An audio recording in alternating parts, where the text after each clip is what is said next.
တကယ်လို့တင်ဟာတကူလုံးရားရန်လာပြီး10စက္ကန့်အတွင်းမရက်တက်နိုင်ရင်လူသက်မိတ်စာကြီးအဖြစ်ပြောင်းလဲသွားမယ်ကက်ယောဂါဆိုးကြီးနဲ့ကြုံလာရရင်ဘာလုပ်မလဲဒီနေ့မှာတော့တမျိုးလုံးကိုဒူးထောက်စေခဲ့တဲ့ The Itch အရားလွန်ကက်ယောဂါအကြောင်းကိုပြောပြပေးသွားပါမယ်ဇက်လိုက်ကြီးဟာအရက်သမားတစ်ယောက်ဖြစ်ပြီးဇနီးဖြစ်သူကင်ဆာနဲ့ဆုံးပါသွားကြတဲ့ကစကားမပြောတော့တဲ့သမီးလေးအိုလီဗီယာနဲ့အတူနေထိုင်ပါတယ်တရက်မှာတော့မြို့ထဲမှာထူးဆန်းတဲ့ကူးစက်ယောဂါတစ်ခုပြန့်နှံ့လာတယ်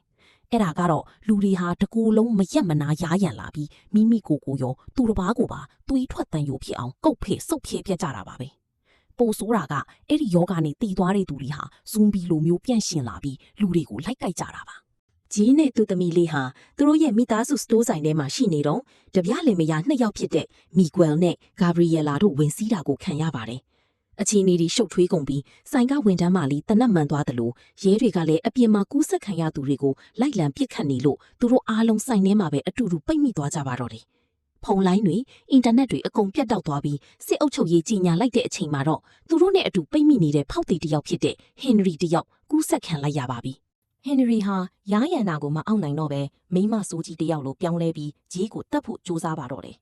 ဒါပေမဲ့ဂျီးရဲ့သမီးလေးအိုလီဗီယာကပစိန်နဲ့ပြစ်ပေါက်ပြီးသူ့အဖေကိုကယ်တင်လိုက်နိုင်ခဲ့တယ်။နောက်ပိုင်းမှာတပြက်မာလီဂါဘရီအီလာလည်းကိုပုံပြက်ကြပြီးကူးစက်ခံရပြန်ပါတယ်။ဂျီးကသမီးလေးကိုကာကွယ်ဖို့အတွက်ကူးစက်ခံထားရတဲ့ဂါဘရီအီလာကိုခေါင်းအုံနဲ့ဖိတက်လိုက်ရပါတယ်။ဒါကိုတိသွားတဲ့မိကွယ်ကဒေါသတကြီးနဲ့ဂျီးကိုကလေးစားချီဖို့ကြိုးစားပါတော့တယ်။ဂါဘရီလာတိတ်ဆုံးသွားလို့ဒေါသထွက်နေတဲ့မိကွယ်ဟာဂျီးကိုတတ်ဖို့ကြိုးစားရင်လုံထွေးတက်ပုတ်ကြပါတယ်။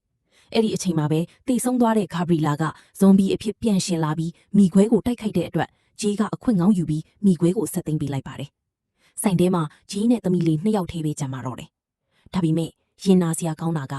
မိခွဲတို့နဲ့တိုက်ခိုက်နေတော့ဂျီးရဲ့ကိုယ်ပေါ်မှာကုတ်ချီရတစ်ခုရသွားခဲ့ပြီးသူကိုယ်တိုင်လည်းကူးစက်ခံလိုက်ရပြီးဆိုတာပါပဲ။သူသွေးစာတဲ့မိစ္ဆာကောင်မဖြစ်လာခင်သမီးလေးကိုဘေးကင်းအောင်ထားခဲ့ဖို့ဂျီးဆုံးဖြတ်လိုက်ပါတယ်။သမီးလေးကိုဆေးကျွေးပြီးအိပ်ပျော်စေခဲ့ကရှင်တန်နိုင်မဲ့အမှတ်တရဗီဒီယိုတွေစကားလုံးတွေကိုဖုန်းထဲမှာထည့်ပေးခဲ့တယ်။ပြီးတော့သမီးလေးနိုးလာရင်နေ့စဉ်လုပ်ရမယ့်အလုပ်တွေဘလို့ရှင်တန်ရမလဲဆိုတဲ့စီကံတွေကိုတင်ပုံးပေါ်မှာတိချရေးပေးခဲ့ပါတယ်။နောက်ဆုံးမှာတော့ဂျေးဟာသမီးလေးကိုအန်နီယံမပေးမိအောင်မြေရောက်ခန်းထဲဆင်းသွားပြီးတကားတွေအကုန်လုံးကိုတော့ခတ်လုံခြုံအောင်ပိတ်ဆို့လိုက်ပါတော့တယ်။မြေရောက်ခန်းထဲမှာတယောက်တည်းရားရံတဲ့ထံကိုမခံနိုင်တော့တဲ့အခါ